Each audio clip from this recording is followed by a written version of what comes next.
భారీగా breaking news చూస్తున్నాం. Rajahmundry కల్తీపాలెం మరణాలపై FSL తుది నివేదికను వెల్లడించింది. విషపూరితమైన ఇథిలైన్ గ్లైకాల్ అనే ఒక రసాయనం కలిసిన పాలు తాగడం వల్లే కిడ్నీస్ ఫెయిల్ అయ్యి 5గురు మృతి చెందినట్లుగా ఎఫ్ఎస్ఎల్, ఆర్ఎఫ్ఎస్ఎల్ ల్యాబ్స్ తుది నివేదికలో స్పష్టం చేశాయి.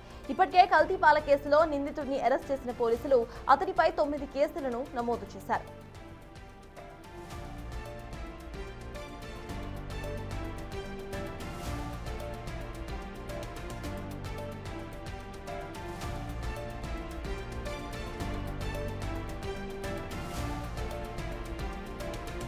కల్తీపాల మరణాలపై ఎఫ్ఎస్ఎల్ తుది నివేదికను వెల్లడించింది. ఈ నివేదికకు సంబంధించిన పూర్తి డీటెయిల్స్ మా ప్రతినిధి శివ అందించడానికి సిద్ధంగా ఉన్నారు.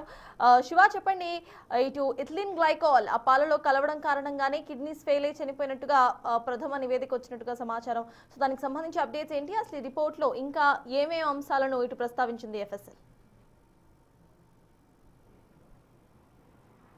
మొత్తం మీద చూసుకుంటే కనుక ఏదైతే రాజమండ్రిలో కల్తీపాల వ్యవహారానికి సంబంధించి కూడా ఎఫ్ఎస్ఎల్, ఆర్ఎఫ్ఎస్ఎల్ ప్రాథమిక రిపోర్ట్ని దాదాపుగా సబ్మిట్ చేసింది. దీంట్లో ఈజీ ఇథైల్ గ్లైవ్ అనే ఒక కొత్త రకమైన దానికి సంబంధించి కూడా లిక్విడ్ కలిసినట్లు కూడా ప్రాథమిక దర్యాప్తులు తేలింది. ఈ నేపథ్యంలోనే దాదాపుగా 5గురు పైగా చనిపోవడం, మరొక 11 మంది పైగా ప్రస్తుతం చికిత్స పొందుతున్నట్టు కూడా ఆర్ఎఫ్ఎస్ఎల్ నివేదిక పేర్కొన్న పరిస్థితి కనిపించింది.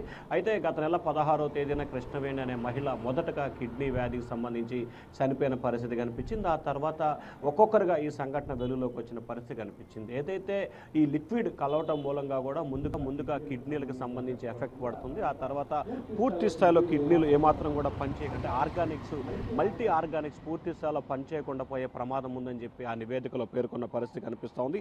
ఇప్పటివరకు కల్తీపాల సరఫరా చేసి నిర్లక్ష్యంగా వ్యవహరించిన 9 మంది బాధితులు చనిపోవడానికి కారకుడైన గణేష్కు సంబంధించి కూడా పలు సెక్షన్ల కింద కేసులు నమోదు చేసిన పరిస్థితి కనిపిస్తోంది. ల్యాబ్ రిపోర్ట్లో చాలా కీలకమైన అంశాలను కూడా గత నెల 22వ తేదీన కృష్ణవేణి అనే మహిళ కాకినాడ జీజీహెచ్లో చికిత్స పొందుతున్న పరిస్థితి కనిపిస్తోంది. ఆమె మరణించిన తర్వాత టోటల్గా ఈ కల్తీపాల వ్యవహారం వెలుగులోకి వచ్చిన పరిస్థితి కనిపించింది. ఆ తర్వాత ఇటు ప్రభుత్వం అలాగే ప్రజాప్రతినిధులు అప్రమత్తమై పూర్తి స్థాయిలో తనిఖీలను ధృవీకరించి కూడా ఆ తర్వాత రైడ్ చేసిన పరిస్థితి కనిపించింది. అయితే దీంట్లో ప్రాథమిక రిపోర్ట్లో మాత్రం పూర్తి స్థాయిలో కెమికల్ కలవటం మూలంగానే ఈ ప్రమాదం జరిగినట్లు కూడా అధికారులు గుర్తించారు.